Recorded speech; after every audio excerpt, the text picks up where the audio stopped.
Assalamualaikum warahmatullahi wabarakatuh. Alhamdulillahirabbil alamin.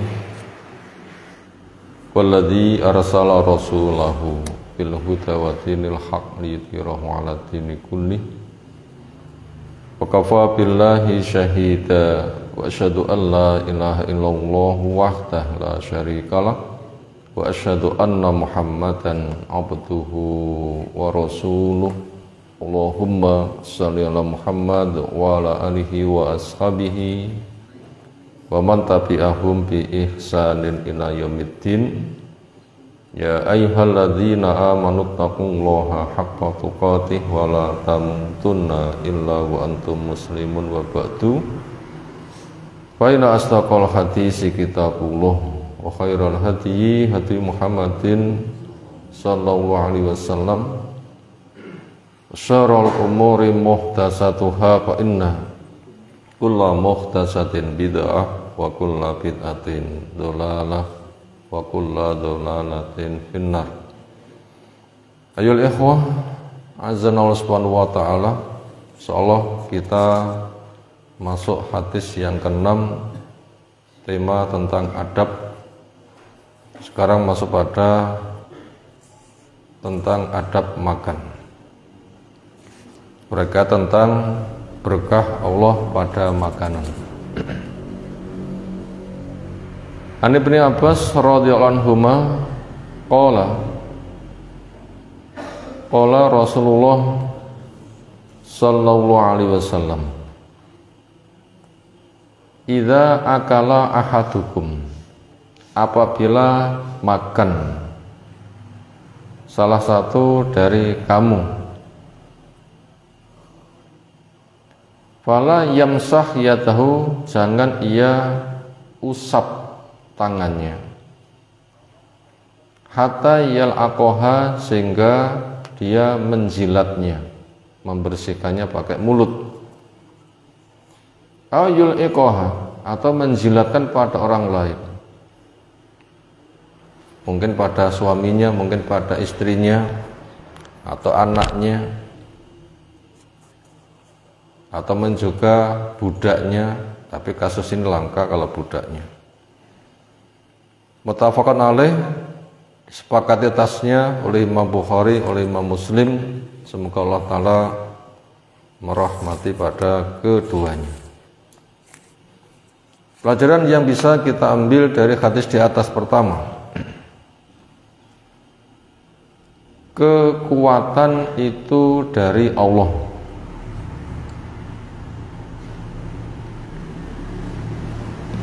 Kekuatan itu dari Allah. Manusia melakukan sebab dalam bentuk makan. Di antara hikmahnya untuk menambah nikmat.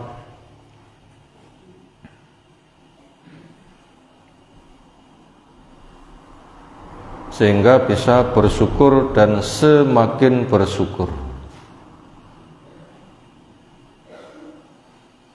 Kita ulang bahwa kekuatan itu dari Allah. Manusia melakukan sebab, diantaranya makan. Di antara hikmahnya adalah tambah nikmat supaya bersyukur dan semakin bersyukur karena mendapatkan kelezatan. Sudah kita ketahui bahwasanya kekuatan itu milik Allah. Zikir yang kita dibimbingkan dengan la haula wala quwata illa billah. Enggak ada daya untuk melakukan ketaatan, enggak ada kemampuan untuk meninggalkan kemaksiatan, kecuali semuanya itu dari Allah. Allah mencipta malaikat tanpa makan, tanpa minum, kuat-kuat, perkasa. Ini memberi bukti pada kita bahwasanya kekuatan itu adalah milik Allah. Untuk mengokohkan ini, kita dianjurkan memperbanyak zikir, diantaranya dengan la haula wala quwata illa billah. Manusia melakukan sebab Di antaranya makan. Ini hikmahnya banyak. Allah membuat kuat tanpa sebab, hanya mengatakan kun bisa. Karena innama amruhu idza arada ay syai'an ayyaqula lahu kun. Urusan Allah ketika menghendaki sesuatu, Allah hanya mengatakan kun, terjadilah, maka terjadi. Walaupun tidak ada sebab. Ketika manusia diberikan kegiatan dengan sebab makan, ini hikmahnya luas sekali. Di antaranya adalah dia bisa merasakan kenikmatan makan, goyang lidah, sehingga dia nanti akan bersyukur. Dunia nggak seberapa sudah nikmat seperti ini, bagaimana nanti di akhirat, sehingga semakin bersyukur, semakin semangat untuk menggapai akhiratnya. Itu pelajaran yang pertama. Pelajaran nomor 2, sebab-sebab keberkahan. Sebab-sebab keberkahan. Di antaranya kerja yang halal. Benda yang juga halal. Niat yang benar. Dan cara makan yang benar.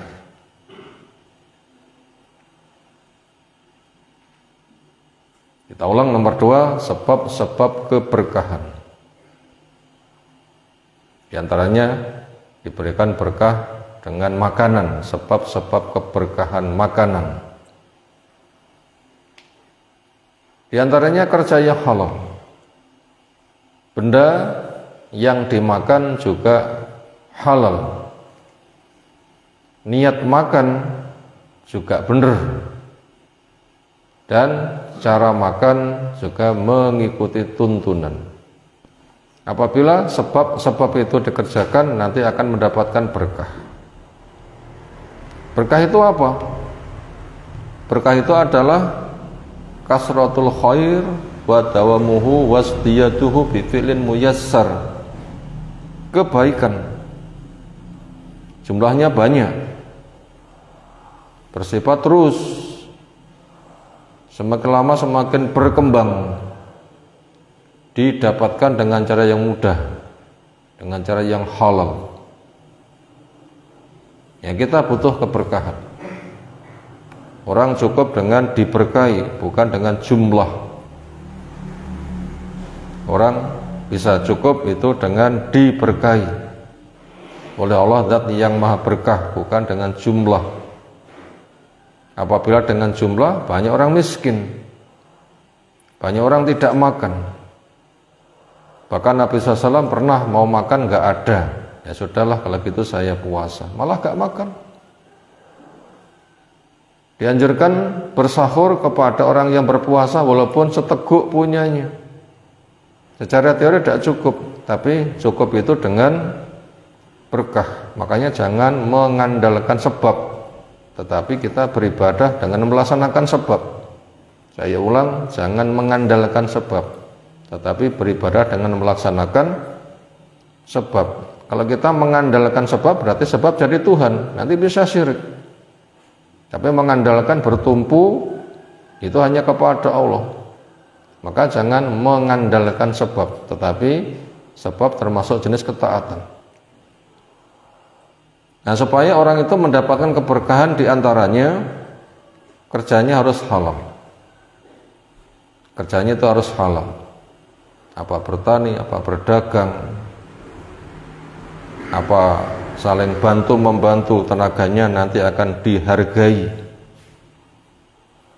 Demikian juga benda yang dimakan juga harus halal. Sementara yang halal itu lebih banyak daripada yang haram. Dan yang haram itu biasanya menjijikkan. Entah itu bangkai, entah itu anjing, entah itu babi, entah itu benda-benda yang khabis. Dan khabis itu biasanya digunakan untuk urusan wisi. Loma ini a'udzubika minal khubusi wal khaba'is, nyawang kepada benda itu sudah jijik. Makanya benda yang dikonsumsi maka supaya yang halal. Demikian juga untuk mendapatkan berkah, ketika makan niatnya juga benar. Apa niatnya makan supaya benar? Jawabnya, ini memang sebab yang telah diizinkan. Kulu wasrobu, makanlah, minumlah. Ini sebab yang diizinkan. Kemudian niatnya adalah untuk melaksanakan ketaatan. Dapat kekuatan, ya nanti digunakan untuk tenaga beribadah. Bukan niatnya untuk goyang lidah. Kalau niatnya untuk goyang lidah semata mencari seneng, itu nanti hanya pindah dari satu kuliner ke kuliner yang lain. Geruduk cari kelezatan, geruduk cari kelezatan, geruduk cari kegiatan, cari kelezatan. Bukan begitu, tetapi niatannya untuk memupuk kekuatan dengan melaksanakan sebab yang diizinkan. Ketika kuat nanti bisa beribadah kepada dengan benar. Itu cara mendapatkan berkah yang ketiga tentang makanan. Niat makan itu supaya yang benar. Kemudian berikutnya cara makan yang benar. Dengan duduk membaca bismillah, dikunyah yang cukup karena butuh enzim yang ada di mulut melewati liur sehingga nanti semakin lezat, sehingga manusia tidak seperti ular telan, nggak seperti ayam makan jagung ditelan nggak dikunyah. Manusia ada kegiatan mengunyah termasuk cara makan yang benar sehingga nanti mudah untuk diolah di dalam perut sehingga badan tidak untuk diforsir karena sudah ada kesiapan diolah bersama enzim-enzim yang ada. Diupayakan makan ketika lapar dan tidak terlalu kenyang. Itu diantara cara makan yang benar. Itu semua merupakan sebab-sebab keberkahan. Berikutnya pelajaran yang ketiga, letak keberkahan itu dirahasiakan. Letak keberkahan makanan itu dirahasiakan. Maka daripada itu jangan telantarkan makanan. Maka daripada itu jangan telantarkan makanan. Walau dalam bentuk jilatan. Jangan telantarkan makanan walaupun dalam jilatan. Kita ulang, letak keberkahan makan itu dirahasiakan. Maka jangan telantarkan makanan walaupun dalam bentuk jilatan. Seringnya ketika orang itu makan, misalnya mengambil lauk, andaikan itu ayam, apa yang diambil? Pasti yang full daging, dan akan direndahkan yang lain-lain, ceker, kepala, ujung suwiwi. Itu sering itu ditelantarkan, gak jadi pilihan. Woi, gua wai, panganane kucing, atau bahasa yang semisal. Yang kita tidak tahu di mana letak keberkahan. Memang itu dirahasiakan. Maka jangan sampai ada yang ditelantarkan.